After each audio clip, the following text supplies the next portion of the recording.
Yeah. That So talk to us. What is going on? Obviously, for those of you who maybe are just checking out this video, Darren Criss, Emmy award-winning actor, got a little Golden Globe, done some things with Glee in the music world. I mean, your resume is ridiculous at this point in life, sir. It's a That's little bit that's the wild to even correct have you that's the here. correct adjective. It's ridiculous. I don't get it. I look at it and I go, what's going on here? What is this guy? And I'm very proud of that. So thank you. You should be very proud of that. I mean, Kelvin is the real, he's like the Glee guy, because we have a few minutes with you, so we're gonna take it back a little bit. I came to Glee later on in life, unfortunately, and then I was like, what the hell was I thinking? Like, why did I not I was upset with myself. But Kelvin, I know you're so excited to have Darren on with us today. So, I mean, if you kind of want to kick things off from that perspective, and we can walk through this journey that has been your career up to this point, that's what I would like to do. Yeah. Oh man. All right. Let's go. Stretch it out. Man, it's Get not ready. early. Let's do it. Warm up. Glee was like Yeah. the wave in high school for me. I mean, it still is now. People I know still binge it till this day.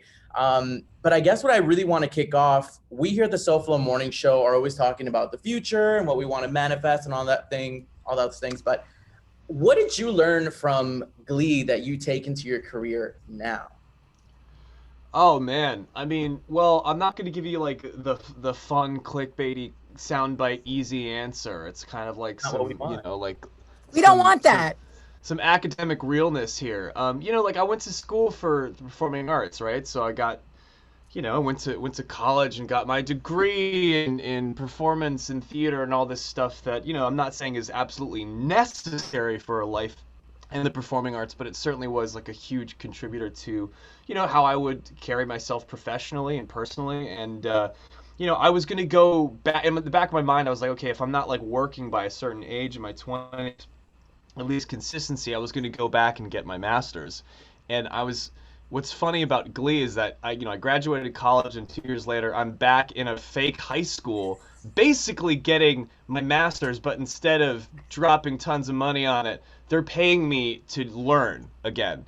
So essentially going to the world of Glee, McKinley High or Dalton Academy was like a paid masters in what it is to bring stories to life on screen through music and through all these other things. So it was just a massive educational experience that I think was like an unparalleled boot camp for what it's like to shoot stuff in other, because to this day I go to other places and it'll be like, I don't know, like 3 in the morning, and it'll be a really long day, and everyone's like, I'm so sorry, like I'm so sorry it's taking so long. I'm like, bitch, I was on Glee. It's all good. It's great.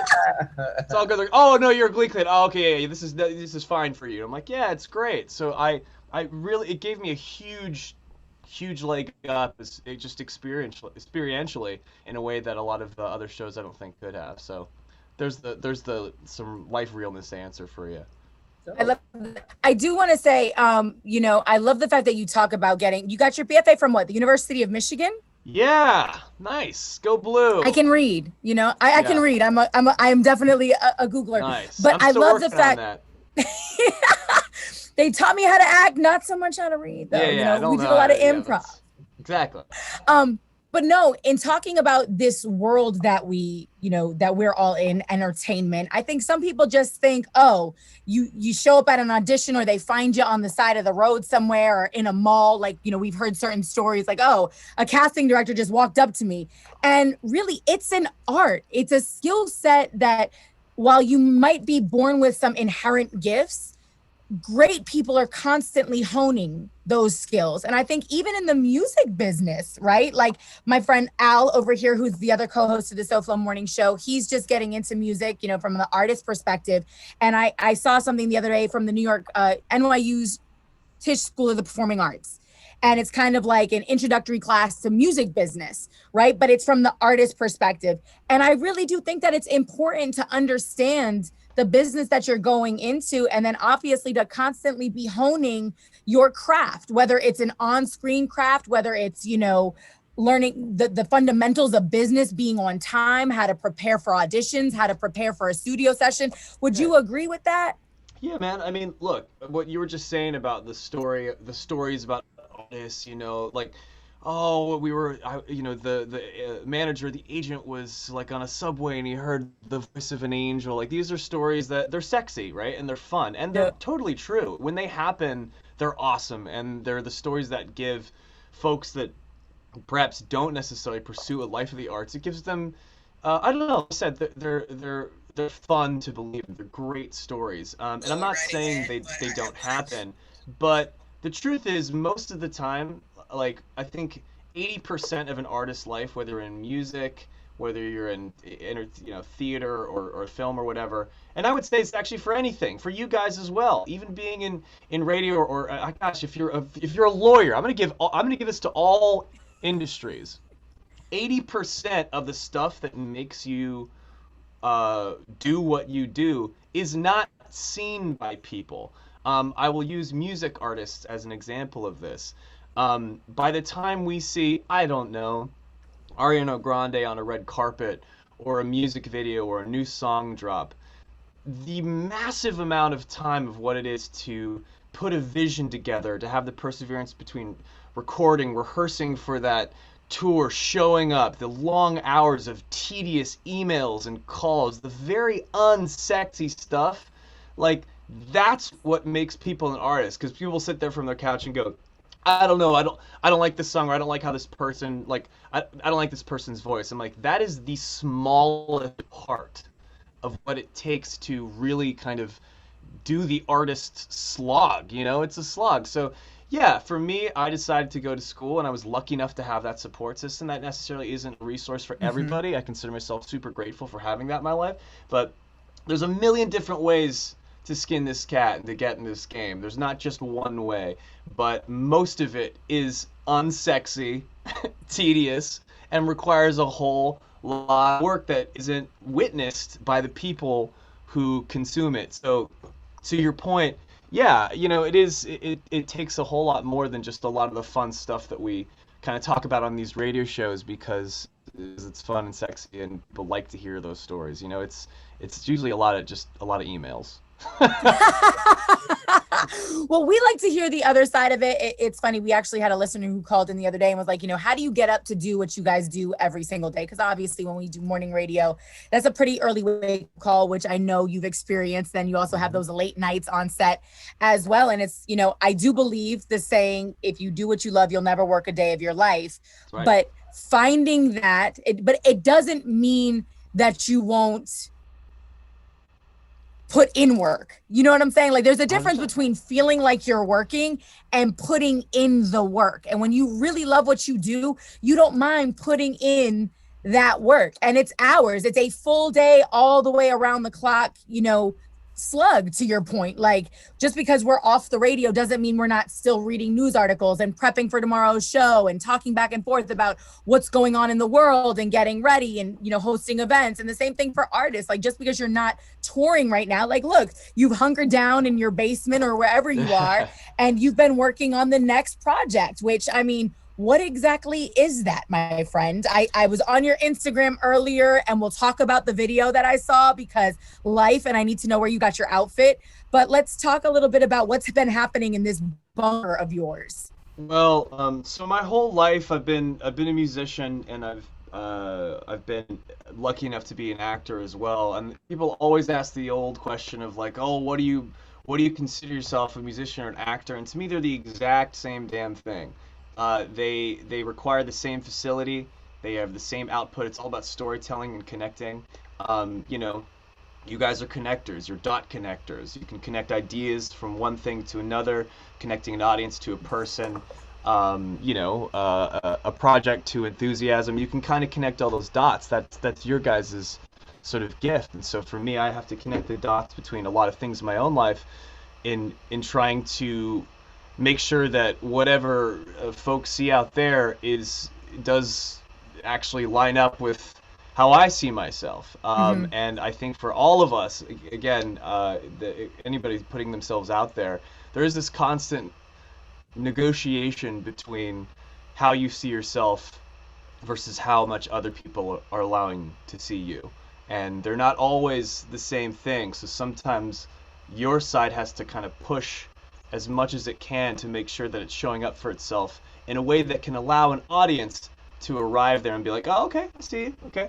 And for me, you know, I keep mentioning just how lucky I've been over the years to have an acting career, because, you know, being an actor is an insane idea. Being an artist in general is an insane idea. It's fraught with a lot of, you know, disappointment, rejection. Yeah, there's a lot of stuff. You know, it's like there's no guarantees. There's no guarantees for anything in life, but certainly not for being an artist. But I've had a lot of good times, you know, as an actor. Certainly in Miami, in the great city of Miami. Boy, oh boy, did I have one of the greatest gigs of my life living there for a little bit. It's special for me to be here with you guys. But having said all that, this entire time, you know, I studied music alongside with theater, and I played violin my whole life, and I've always been a singer-songwriter and a composer, and I've had a lot of other sort of stops along my journey doing those things, but probably to a lower visibility, at least not to the visibility that, you know, something like Glee has, which is like, obviously there's no comparison. That was a massive world platform. So, you know, like a lot of people during the pandemic, they're asking themselves, you know, what's really important in life? What would you, you know, what do you want to come out of this doing?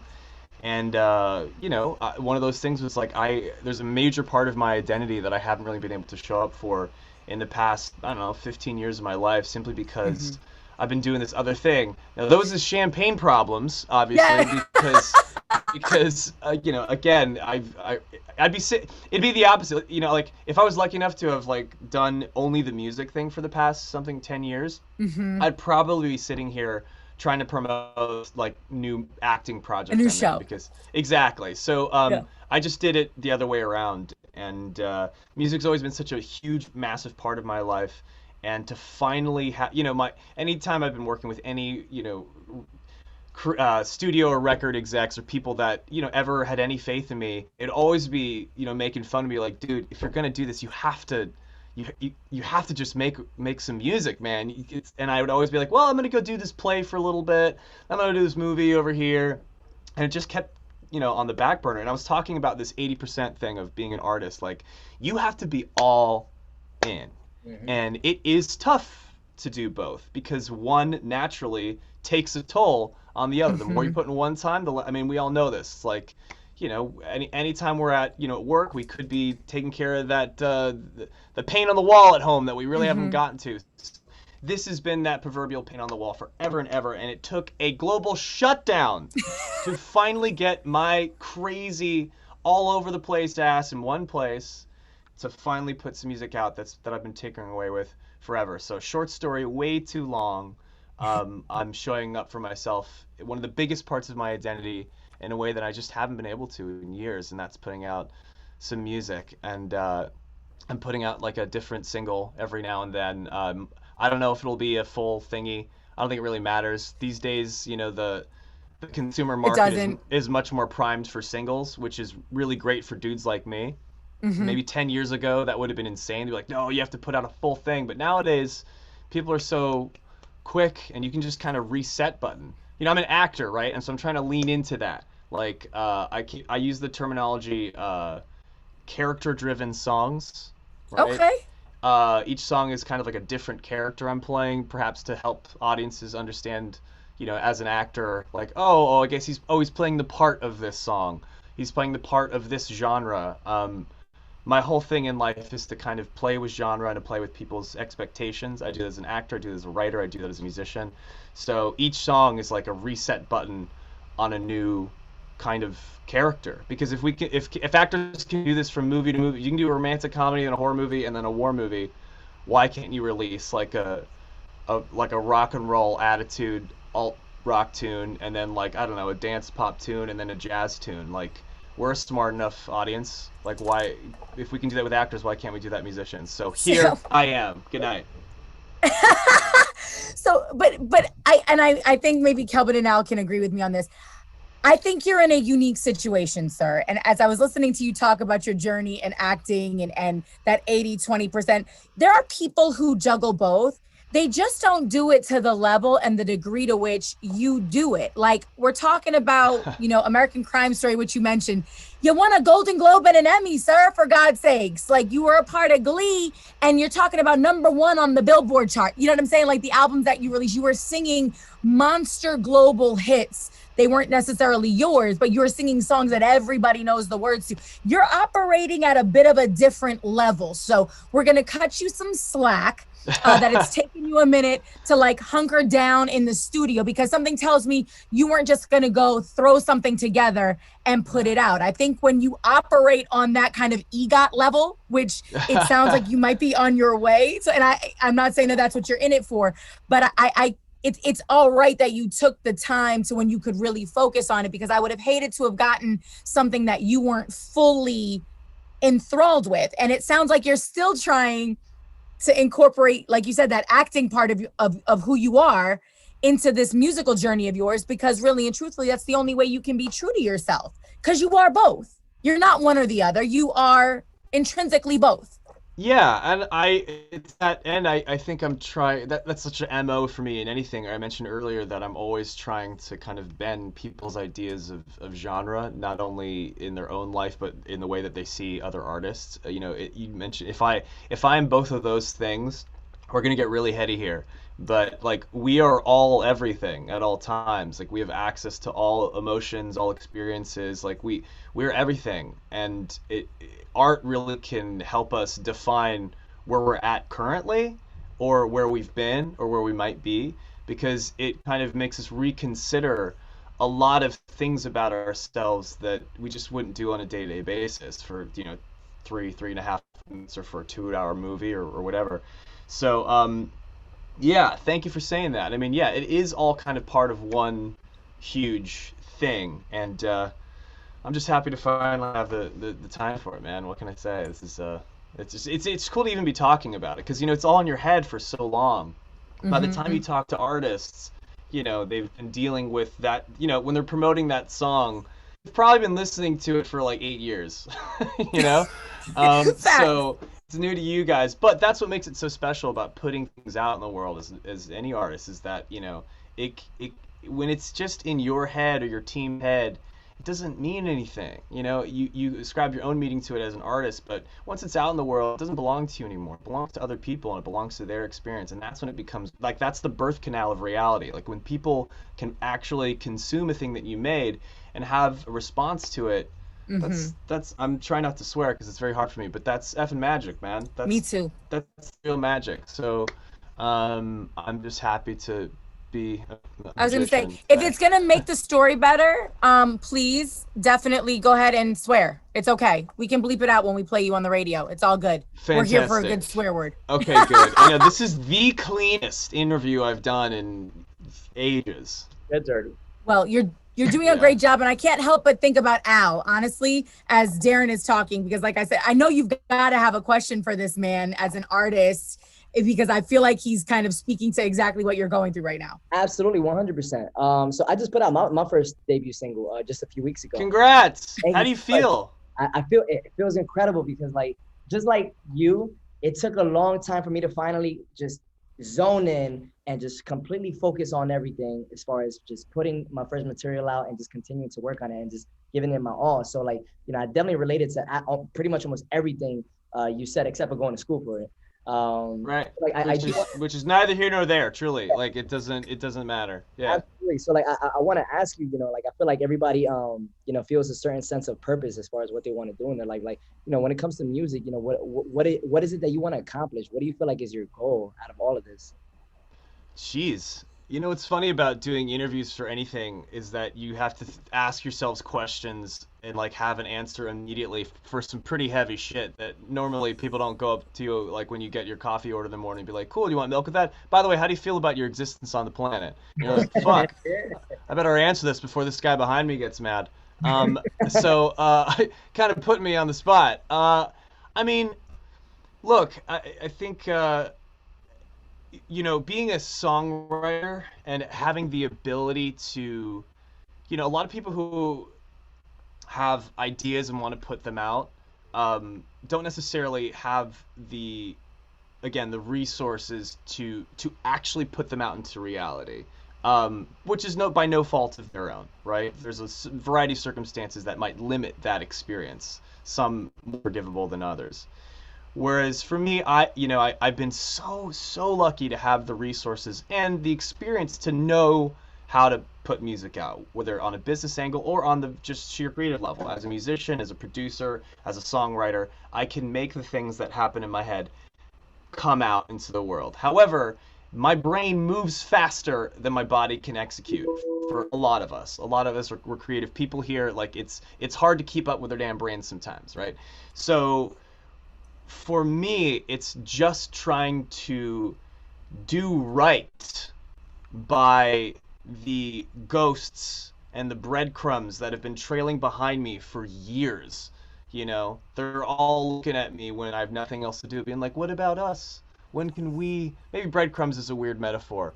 I'm using this as a metaphor from somebody else, but what did he used to say? My friend Ron used to say, all the puppies in the pen are just as important, right? So when you're looking at like the playpen of all these adorable little puppies looking at you with their puppy eyes, like you want to do right by some of them, and there's so many in the fucking pen that you can't just like let them all free.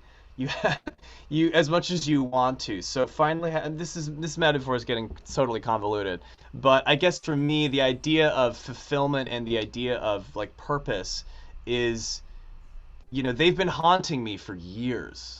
Haunting might seem like an extreme word, but they've been on my mind anytime I do something else. It's like that idea you've always wanted to do. Oh, if only I had the time to, work on, buy that little thing and work on that thing or learn that language or play that instrument. Like that times like several hundred is the nuggets of songs. And I think every songwriter has this curse. It's a blessing and a curse. You always have these lyrics, these ideas that, if you can't get to it, it's not like they disappear. The string just gets longer.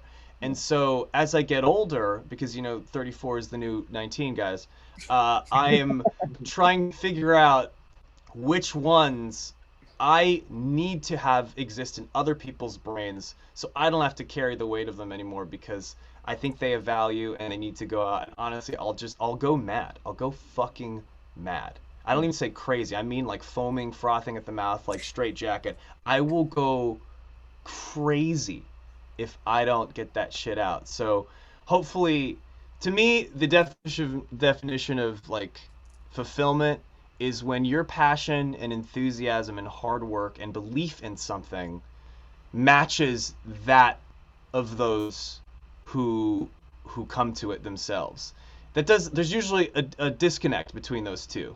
You can be really excited about something up here. I don't know if people can see this or listening on the radio, but if you're at a higher level of excitement and enthusiasm, and then maybe people don't really see where you're at, that's not as bad, because at least you're proud of what you did. Like you have nothing to lose other than maybe people didn't see what you saw. At least you feel good about putting it out. So the absolute money sauce of just feeling good about it is when you can somehow transfer that excitability into other people. And I'm not saying that, like I said, there's no guarantees. I'm not saying it's going to happen, but being able to hit that mark is kind of the goal for me. And honestly, if we want to make this way simpler and me get my head out of my ass for a second, just want to make people happy.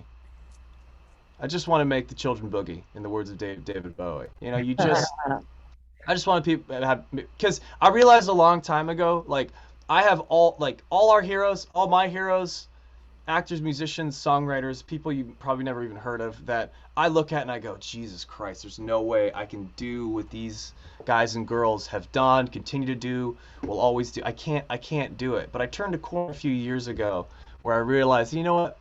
I will never be my heroes, but my heroes will never be me. And I might not be as cool as they are, but I'm not like, what's cool? Being yourself and trying to make other people happy. That's pretty fucking cool. So if I can just keep aiming for that, that's the goal. And the weapon of choice for that, for me, is the arts. So currently I'm using the music blade, and hopefully it doesn't cut me too much along the way. That's beautiful. Thank You for might need to sharing put that part about your heroes on a t-shirt. Like, I'm never gonna be my heroes, but my heroes will never be me. That's fucking That's a bar. iconic, bro. Thank you. Like, That's probably a song that's actually been a song for a long time. I should put that out. So before that gets sold as an NFT, I'm just putting my legal rights down on it right now. You heard it Make sure here you do that. first. That paper trail leads right here, right back to 97.3. Yep. I've said it before. I'm giving you to close a business today to trademark that, just so you know. Right. And then we're moving forward with it, sir. We'll put like a little, like the little squiggle, like Darren Criss in the corner, but just know that it's gonna end up on a shirt somewhere. Right. So the next time you're in Miami, you might just see it floating around. Yeah, if I see that on a t-shirt in South Beach somewhere, I'm coming after you guys. You know exactly. Like I said, I'll give you credit. If you look in the lower corner, it'll say your name.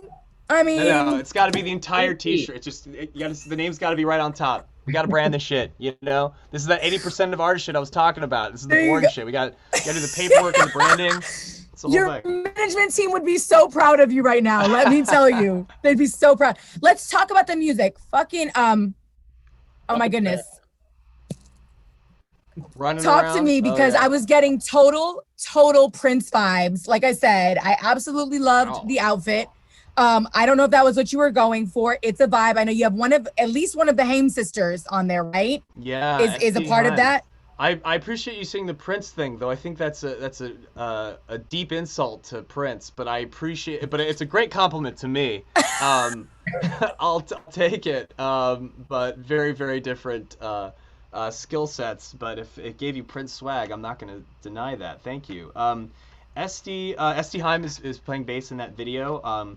An obscenely talented woman by the name of Pocket Queen, who in musician circles on the internet, she's kind of got her own kingdom of coolness. And then my girl Charlene K, who I've been playing music with since I was in college, is also on guitar on that. So I just kind of amassed in like a day this super group to play in this video. What's cool about the late night shows, I don't know if you guys have been noticing this, and I hope that this remains as things kind of wind down with the pandemic times, but it gives artists this license to just kind of create something cool, because you can't go into the studio, right? Mm-hmm. And well, it's kind of cool to go and meet, like, name whatever late night host here. Yeah. But what's sick is you now give artists like an ability to do just something really unique and cool, and people have been really creative with shit. I forget who did it.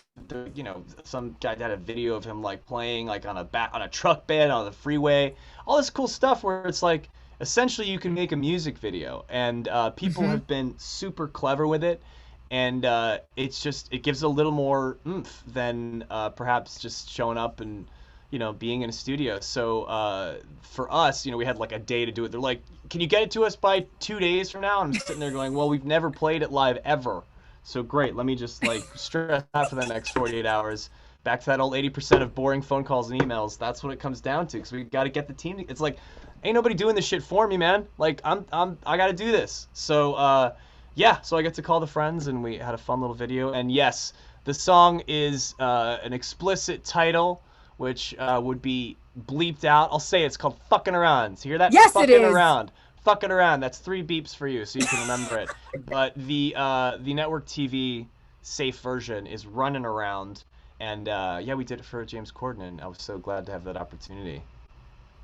So, I mean, I absolutely, it's a vibe. Kelvin, I'm sure you checked out the video. Like I said, the style is epic, and I don't know why you would, like, I hope you understand the Prince reference. I mean, you gave a look at one point. It's just, you hit him with the side look, like, at the mic with your electric guitar, and I was just like, oh, he's serving me Prince. Okay. Well, you know what?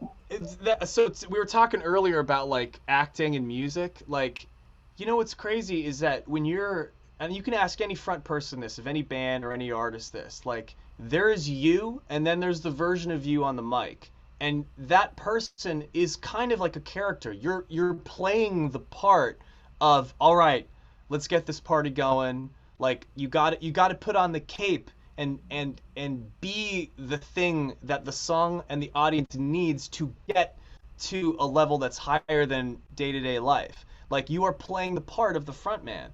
And that's why I keep saying they're the same thing, because Mhm. am I saying that's not me? No, it's genuine to who I am. But is it me all the time? I fucking wish. Like, no way. Like, it's you're playing the part of Mhm. this rock kind of thing.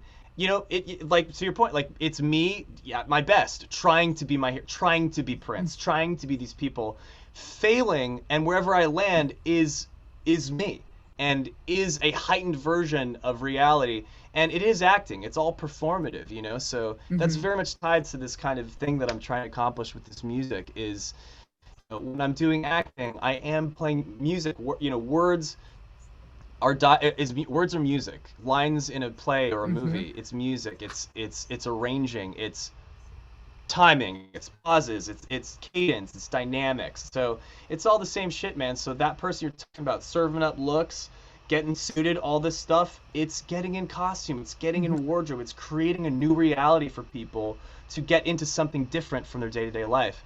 And that's kind of the goal with some of these other songs, wink wink, that I'm going to be putting out soon as well. Absolutely. Like I said, if is it going to be more of that? Like, Kelvin, what did you think, again, as a person who's kind of grown up watching Darren do what he's done? Obviously, we were all huge fans of American Crime Story 2, and I loved Thank you. Hollywood. Like, you're extremely versatile. But Kelvin, I'm sure, like, I know you had a list of things. That's the name of the game, guys. Versatility. I'm just trying to There you bend go. people's idea of what they think they know about myself, about themselves, and about the world around them. But with versatility and being so talented at like a lot of things, what grounds you? Like, I know that music can be very cathartic for you, but what is the thing outside of music and acting and creating for love? Basically, it's what I've gained from everything you've said. I would say just a lot of drugs, man. No, Fuck yeah, I'm totally kidding. You cut that from the thing. I realize this isn't live. let's keep it. So I think, no, no, no, don't say that. My mother. Darren Criss says drugs. She's I'm already putting that clutching. on a shirt too. Yeah, That's it's on right. a shirt too. It's right next to "Never Be My Heroes," and "My Heroes Will Never Be Me," and Darren does lots of drugs. Oh Lord! All right, I gotta be careful with my quips. My mother's already I pushed clutching up. her pearls and Neff with like all the cussing that I do on a day-to-day basis. So God, what grounds me? I mean, I like what I do. And it's not for me. Well, I mean, that's not entirely true. I mean, I was mentioning like putting things out. I guess what motivates me, hopefully, is not selfish. Well, now I'm taking that back because it definitely is, in the sense that, like, I think, okay, my primary goal is, at the root of all things, is to try and minimize the space in between people. That's probably not very in vogue, considering social distancing was the name of the game the past year. But I just mean between all people, between all culture, between all language, between all ideas, between all experiences of life, socioeconomic backgrounds, ethnicity, everything. The goal for me, and I think the mission for artists, whether they think about it consciously or not, is to try and minimize gaps as much as possible, and to try and establish as many common denominators between other people as you can, because as an artist you have to be able to speak all those quote languages, not literal languages, but languages that can be accessible to enough people to feel like they're part of something. And I'm not saying I'm any good at it, but that is something that gives me peace and happiness, and it does ground me. It's a humbling experience because most of the time you don't accomplish it, but I think in pursuit of it, being in pursuit of trying to make people feel more connected to each other, that's such a humble crusade to me, that it's I don't know, I just really enjoy it. I mean, it's the thrill of being in a theater and knowing that most of the people in the theater don't know each other, but they decided consciously and proactively to show up and experience something with strangers for the first time.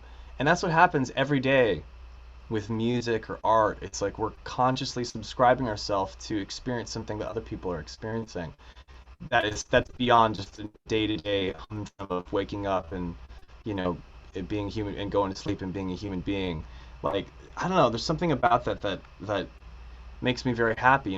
There's a lot of other things we can get into, but I think just on a very macro level, I'm lucky enough to enjoy what I do.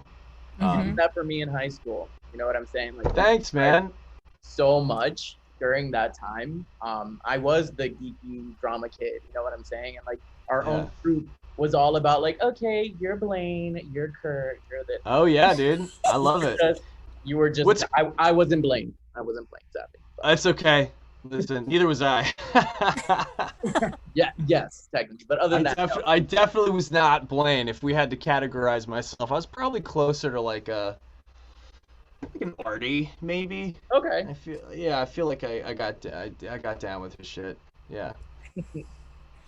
I have to ask you, as a person who's had the opportunity to do live theater on Broadway, and then obviously been on big studio sets, and is now in this music lane, I'm sure you've been to a concert or two, so you can appreciate instant gratification.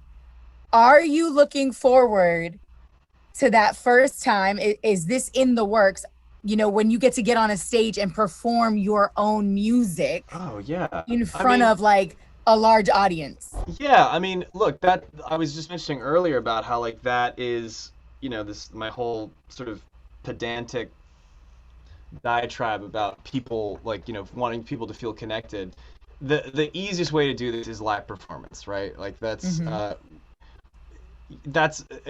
literally said, like, you know, people being in a room and getting behind, you know, strangers getting behind something together and experiencing something together. That's just one of the greatest, like, it's communion, you know, if you want to look at it on a theological level.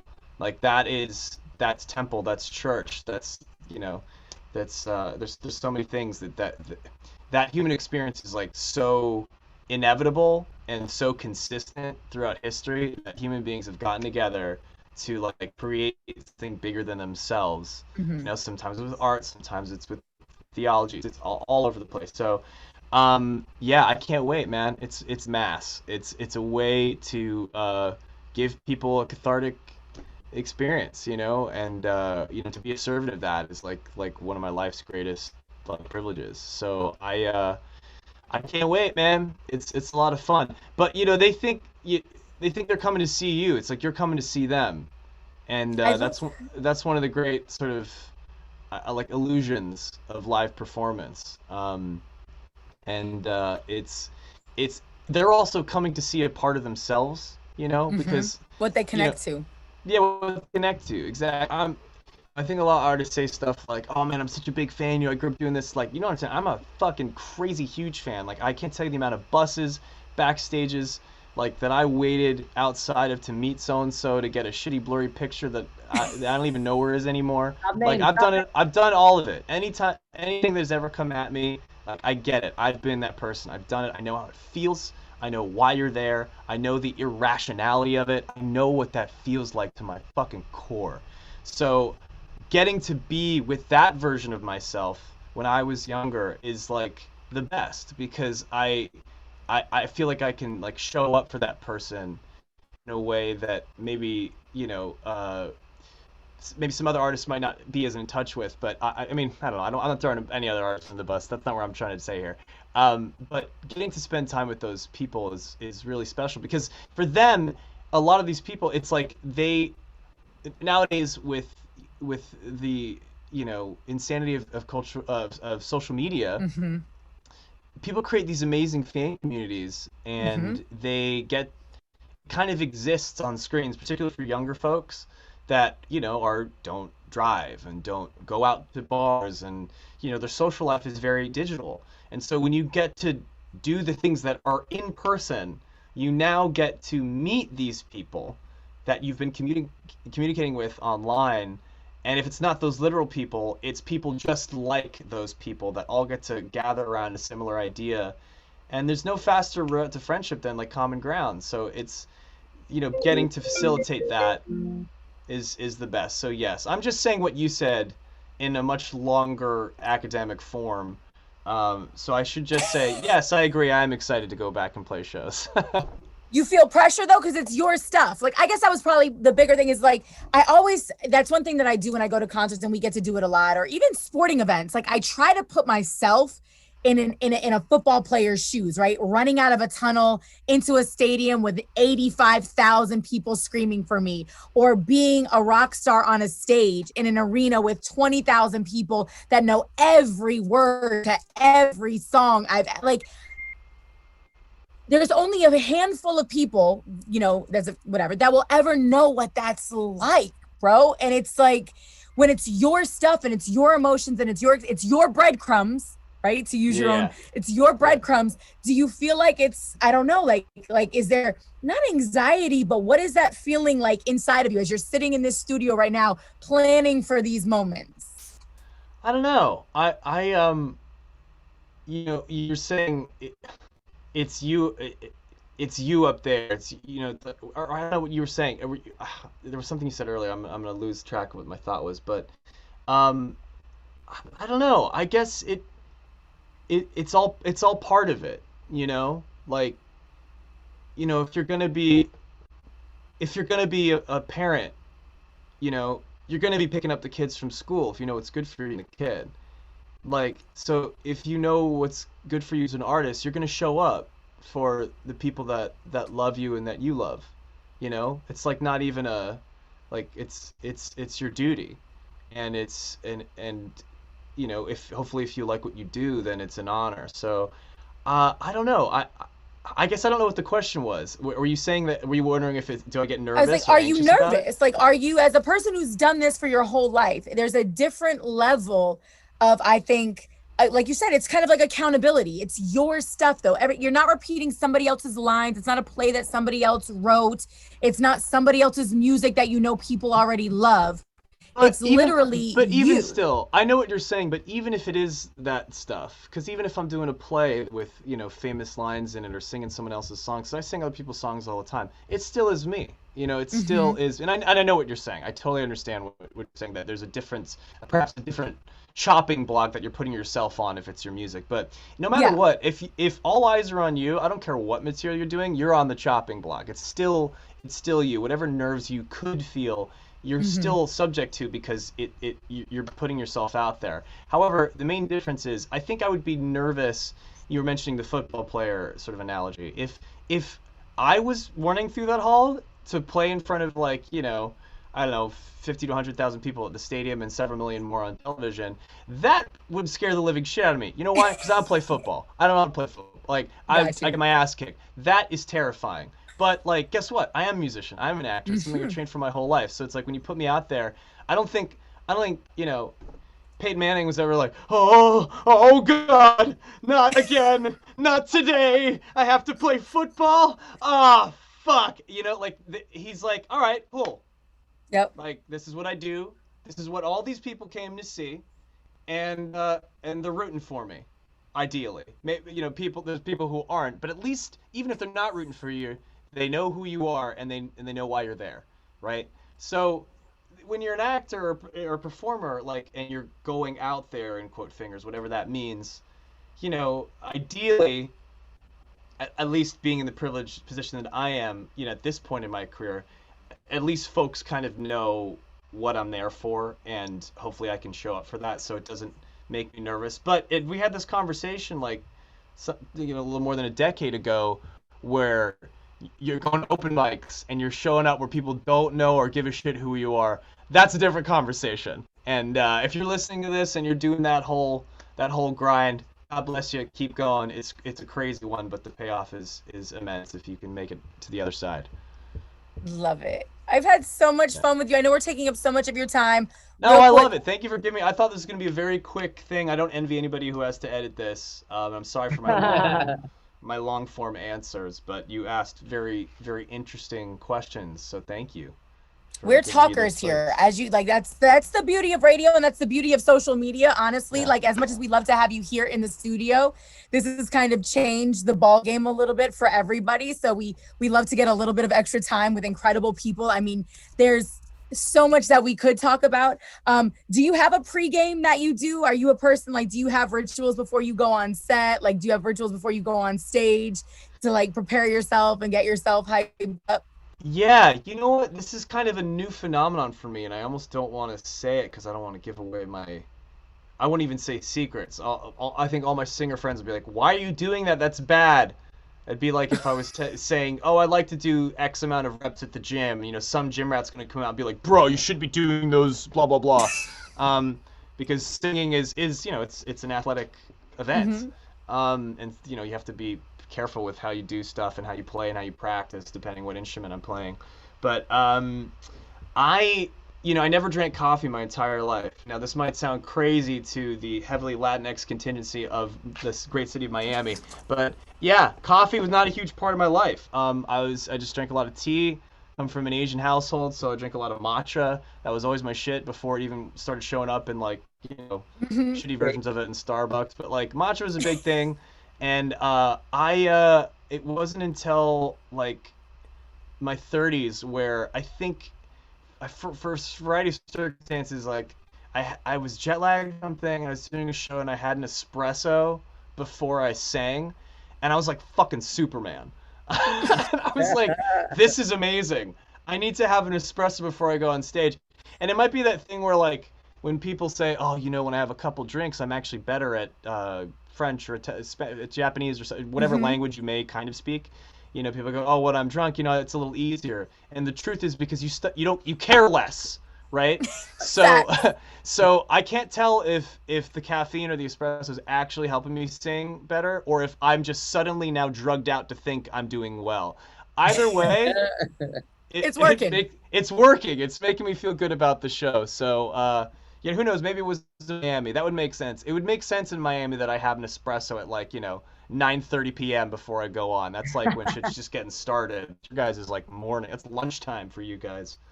They're gonna give you a cafecito and it's gonna be over. Best performance of your life. Exactly. I know. Sign me up. I gotta do a show in Miami soon. That's what I gotta do. That's what yes. Let us know. Yes. I would love that. I spent so much time there, but as an actor, and I've not enough time as a musician. You had a great viral moment too, but we'll have to talk about that. Oh, I've had a lot of great moments, and is it still there? Is Ricky still there? See what I'm talking about? There's a bar, it's called, or was called Ricky's, and it's just outside of South Beach, I think. I forget the name of the area, but every Monday they had like a live band karaoke, and I went there a whole bunch of times, and I sat in with the band, and we played like Green Day and all kinds of fun stuff. Is awesome. So I have actually performed in Miami a few times, just nobody gave it to me. It wasn't on the marquee. It'd be a very different scene now. Do you have any other favorite spots, like when you come to town, that you have to go to food wise? Yeah. Or just, oh, like, you're putting me on the spot. I'd have to look at my list. I'll show you guys on my Google Maps. I like, you know, because I travel quite a bit. I mark everywhere I have ever been. I'll show this to you guys. You here. This is just like, this is LA. LA alone, all right, is like a crazy. See all these dots? Okay, so when I zoom out and you see the entire country, okay, like everywhere in the world. Okay, fancy. So let's just say that the closer I zoom into Miami, you got a whole shitload of dots happening. I don't know if you can see it there. Like there's a whole lot going on. Yeah. There. So I don't know. I mean, that one spot, I have to say, it was called Ricky's. I loved going there when they had their open mic. It was like a live band karaoke. Because a lot of the times, obviously, it's a machine, and you have an actual band playing.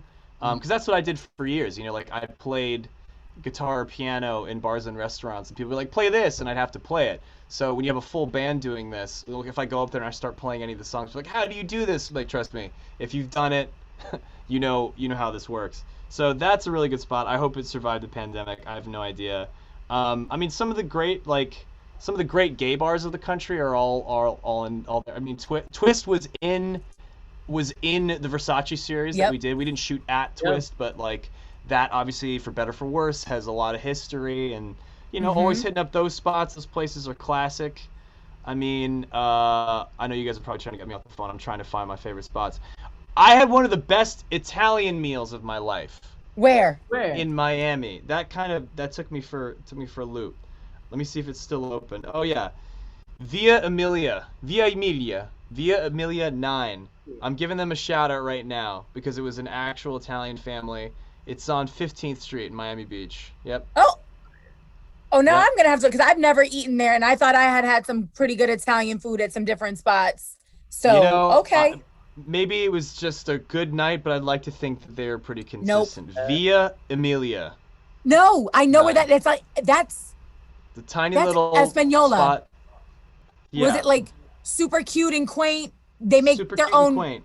they make their own everything. pasta. Yeah, like a classic trattoria. I think that I haven't Fantastico. eaten there, but I know people that have, and I've heard fantastic things. So it wasn't an Mi è off night. piaciuto molto, mi è piaciuto molto, era fantastico. You was speak fantastic. Italian too? Certo, non parlo spagnolo, purtroppo. Perché All right, now you're just showing sono off. pazzo, I'm crazy. I know, but it's like, 'cause I studied Italian my whole life, and then when I go to Miami, I feel like an idiot because obviously it's predominantly Spanish. Right. And I was such like a nonconformist as a kid because I grew up in I grew up in San Francisco. The languages are, well, not Mandarin, but Cantonese, English, and Spanish. So if you speak those three things, you're like running the shop. And I was such like a nonconformist as a kid that I was like, no, I'm gonna learn like Italian and Japanese. And as I got older, while that's kind of cool as a party trick, when I'm hanging out in Miami, I'm like, oh, I'm at a severe handicap here. This is not a good thing. So I got some catching up to do, but Italian kind of gets me halfway there a little bit. I was gonna say absolutely, because that's the same. If you speak Italian here, somebody's gonna figure it out, especially if you're around some Argentinians who think they're Italian anyway. But that's a conversation for another time. Hey, I'm not gonna get into that, man. Listen, Yeah, I'm cool with everybody. Yeah, I said it, not Darren. Yeah, you said it. I don't need the whole, Argentina being upset with you now. But Right, anyway, yeah. It's been an absolute pleasure. Obviously, it's so Likewise, Fucking guys. Around is the song that's out now. Yes, Fucking Around is the song that's out now. There will be more. For those of you that may be confused, there's a version running around, not only for network television, but for your mom and maybe your kids. I don't know, but yeah, a little rock and roll attitude, a little middle finger anthem to about the people that are trifling in your life. Yeah, that's just the first of many, and hopefully the next one will be completely different, and you'll go, what the hell is this? Who is this guy? And we'll have the same conversation all over again.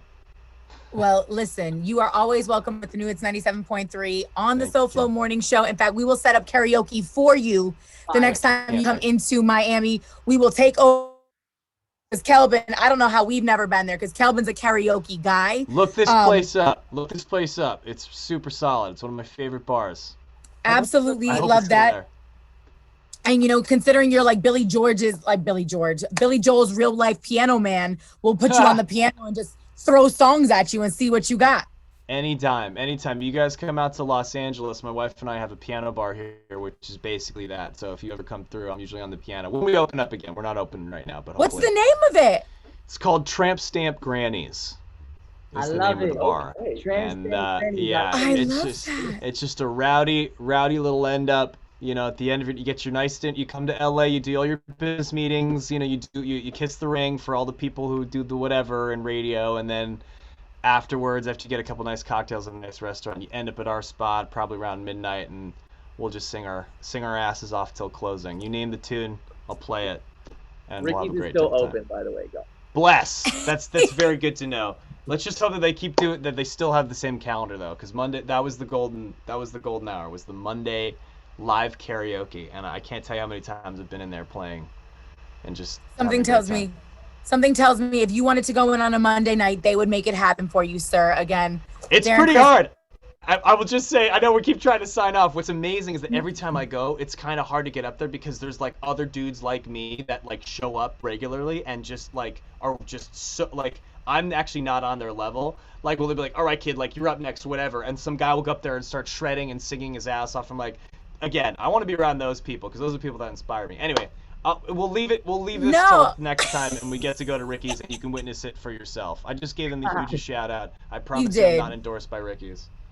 No, well, I can't wait to go experience it for myself, and hopefully we'll get a chance to experience it with you. You never disappoint, whether it's on a stage, on the screen, or obviously in the studio. So I'm loving Fucking Around, to be honest with you. Please keep Thank giving you. us Prince vibes and whoever else inspires you. And, See to what the else folks is coming. listening, remember, you'll never be your hero, but your hero will never be you. on a That's true. t-shirt soon. You heard it here first, guys. Thank you so much for the opportunity to talk with you guys. It was super fun. I really enjoyed it. All day, Darren. No, Best you're of luck. incredible. Thank Day you. two. Thanks, guys. Best of luck. Cheers. Peace. Cheers.